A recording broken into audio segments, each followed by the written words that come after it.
Hi there, I'm Noah Bradley and this is Handmade House TV. On today's episode I have yet another tip in how you can save a significant amount of money in the construction of your future handmade house. Stay tuned.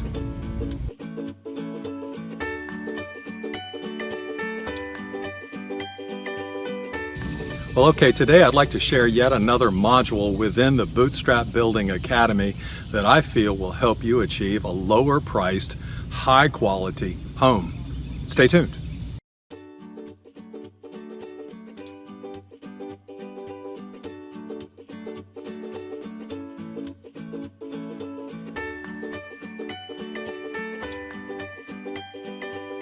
Well, all right, welcome back to the Bootstrap Building Academy. On today's module, we're going to talk about the financial benefits of being an owner builder, and it's huge. Perhaps the single greatest thing that you can do in achieving a handmade house at the lowest possible price is by being an owner builder. Now, that's not an owner contractor, that's an owner builder.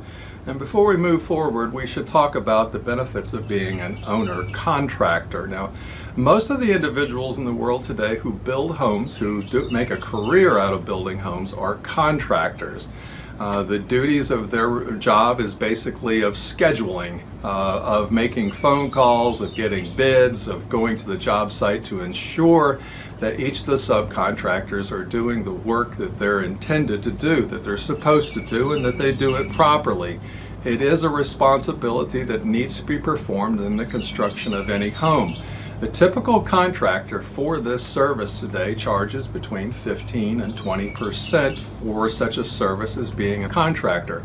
And certainly there is money that you can achieve by being an owner contractor. In fact, part of the responsibility of being an owner builder is that of a contractor as well. But a professional contractor, by the nature of his trade, by the experience and skill that he brings to the table, is obviously extremely strong. And let me clarify some of those details that a professional contractor can bring to the table that puts you at a bit of a disadvantage in competing with that.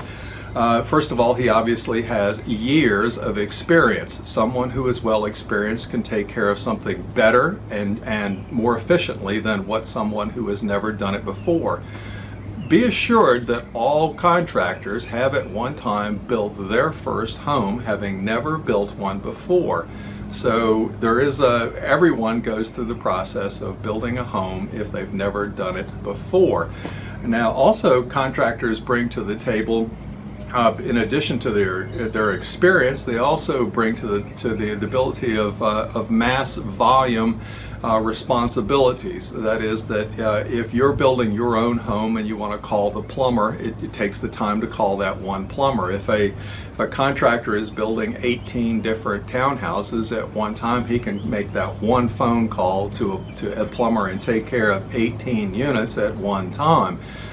So there's a multiplying effect to the contractor's use. There's also a consideration of volume, and that is that he is buying material for 18 different townhouses at one time, so he gets a better price on the lumber than what you will in purchasing the lumber just for your particular house. And that works as well as with subcontractors. If a plumber knows that he can come to one site and knock out 18 different units at a time, he's obviously going to be able to give a better price per unit than what he can if he comes out and does just your particular home.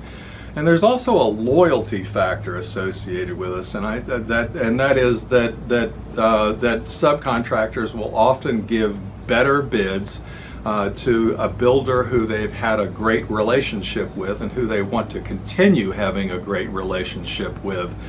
They want to promote that builder because that builder in return pads their wallet back on the other end of it. So I can speak to this from personal experience, and that was that years ago I gave a bid on the restoration of a large home, and I called up a particular tradesman who I had never used before to give me a bid on doing the plaster work on this particular house. And I found out in the course of the weeks that followed that he had actually given the same bid to a competing contractor for half of the price that he gave it to me, which obviously didn't set well for me. I never used that subcontractor ever again in the future. That terminated that relationship entirely. But clearly he was trying to give the best possible price to the builder that he wanted to get the job so that he could get the job of doing the work. So with all of this headwind that you have against you as far as whether or not you're going to come in and be the contractor and save yourself the entire 15 to 20% of the project, it's highly unlikely that you can. And so there is that headwind that comes against us that says that you can't compete with the people that do it for a career. But nonetheless, if you prove yourself to be an efficient contractor, and you take on the responsibilities of making all these calls and of supervising the work, clearly you can be half as competitive as what a contractor could be. So you could very likely save yourself 7.5% to 10% of the cost of your home by being your own contractor, which is a significant amount of money. If you're building a $100,000 house, that's $7,500 to $10,000 off the top. If you're building $1 million house, well, that gets pretty substantial. But the real money saving factor, the real tremendous value is become an owner builder. And what's the difference between a builder and a contractor? A builder puts on a tool belt and actually does work on the project itself. Now, when imagining someone building their own home and visualizing which of the various trades they would try to undertake themselves, some individuals think that they should do every aspect of the home construction, and that's very doable. I have built homes entirely myself, not bringing any subcontractors in at all. But most folks envision trying to tackle some of the trades themselves and then subbing out the other ones. And so I'd like to give you a list of which trades I would recommend you considering and which ones I would recommend you subbing out to other individuals. Perhaps the most critical one that you can undertake is that of being your own architect, at least of starting the design work of your home yourself before you approach an architect. No one can give you a better visualization of what your home should be than you. At least you should move forward in the design of your own home as much as you possibly can before someone else is brought in. It will keep someone else that you might bring in more on the path toward what you want, rather than them slowly guiding you toward something that they might want. And beyond a doubt, the second most important skill that you can attribute to the construction of your home is carpentry. Carpentry is required from day one on the construction of a home till the final day. Most contractors start out their career as a carpenter. Every trade seems to need a bit of carpentry done in order for them to be able to perform their work. Carpenters, because they're on the site, can also do a lot of the overseeing associated with a contractor. They can schedule calls and they can do inspections of other individuals' work. So carpentry is the number one. Another good one is masonry as well. Anyone can lay masonry. I believe that an inexperienced person who has taken the Stonemason Academy can lay better stone than most professional stonemasons. It's generally the question of speed and production. But again, in building our own home, we're not interested in building it as fast as we can. We're interested in building it as nice as we can, as well as we can. We're interested in a handmade house. Other trades that you can consider in the construction of your home include painting, landscaping, drywall hanging and finishing, plumbing, heating, air conditioning, tile work, and floor laying. Now, the trades that I feel are best left to the pros include electrical, floor finishing, and insulation. I have found that typically that insulation companies can come in and insulate your home at a cost lower than you can achieve buying the insulation yourself. Now, many of those within the building trade, those individuals who actually put a tool belt on and do physical work in the creation of your home, will make the argument that it just doesn't make sense for an inexperienced homeowner to get involved in the construction of a home. That the professional subcontractors know the trade, they know how to do it correctly, and they are very efficient in their working. And it is true that an inexperienced homeowner, an individual who has to watch a YouTube video or read a book before they do that day's work, likely won't be, say, half as fast, maybe 3/4 as fast as what a professional individual will do. And so the argument will be presented, wouldn't it make more sense for you to go do your trade and pay us to do our trade, an equal barter situation?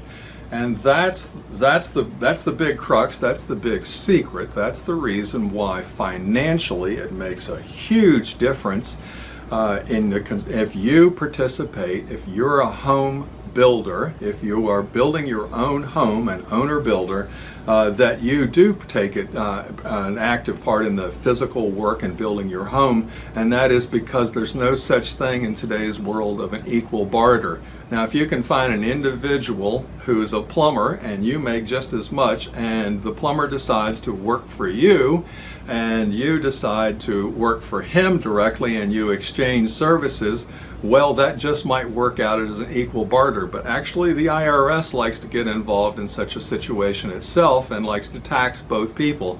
So if you're 100% honest with each other, you're going to end up, it's not going to be a greatest trade in the world between the two. But it goes much deeper than this, and I'd like to exemplify, to show you the tremendous savings from putting on that tool belt. Now, just for example, let's say that we own a drill and that we have a free weekend, 16 hours worth of time. Now, those in the building trade will often spend days worth of their time drilling holes. That includes electricians, plumbers, heating, air conditioning folks, gas lines, internet, cable, and phone lines. The list goes on and on. Now, to keep things simple, let's value the cost of labor at $100 an hour. Now, the average rate of a plumber in the United States today is between $75 and $300 per hour, depending upon which part of the country you live in. Now, does that plumber actually make $100 an hour? No, very likely he makes probably $25 to $30 an hour. But he's got a lot of business expenses in order to stay in business. Everything from that van that he pulls up to his inventory, to his accountant, to paying the taxes and the insurances and the interest, and you name it. So in 2 days of drilling holes on our new home, we've saved ourselves $1,600. And that's not bad for just drilling holes. But wait, it gets better than that. Much better. First, let's not forget to add the contractor's markup fee. Here we'll use 15%, not the higher 20% that's more common. So now we've saved ourselves $1,840 just by drilling holes. But let's take another look at this from a different perspective. If we had chosen someone else to drill all of those holes, we would have to pay income taxes on the money we earned in order to pay them. Thanks to taxes, we never get to swap labor for labor equally. Now let's assume that our income tax rate is 33%. That includes federal taxes, state taxes, local taxes. So that means that we would have to go out and earn $2,760 in order to pay the tax man and the contractor who would pay the plumber to drill the holes that we could have done on a weekend. Imagine the savings and the freedom from our job that we could gain if we undertook more of the steps involved in building our home. What would you do with the extra time, money, and freedom that you would gain by building your own home? I guarantee you could come up with a few ideas, and that it would improve your life dramatically. I would encourage you to consider being an owner-builder. Well, that's it for this module. Thank you for joining me. I look forward to seeing you on the next one. Until then, you take care. Bye now.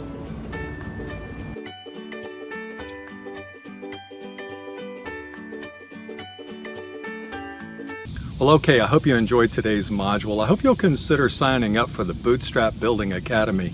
It's a low-cost academy with 20 wonderful inside tips of techniques that I have used throughout my career, throughout building homes for myself, that have dramatically lowered the price of these custom handcrafted homes, often to being less in cost than what these cookie cutter homes that we so often see that are covered in vinyl.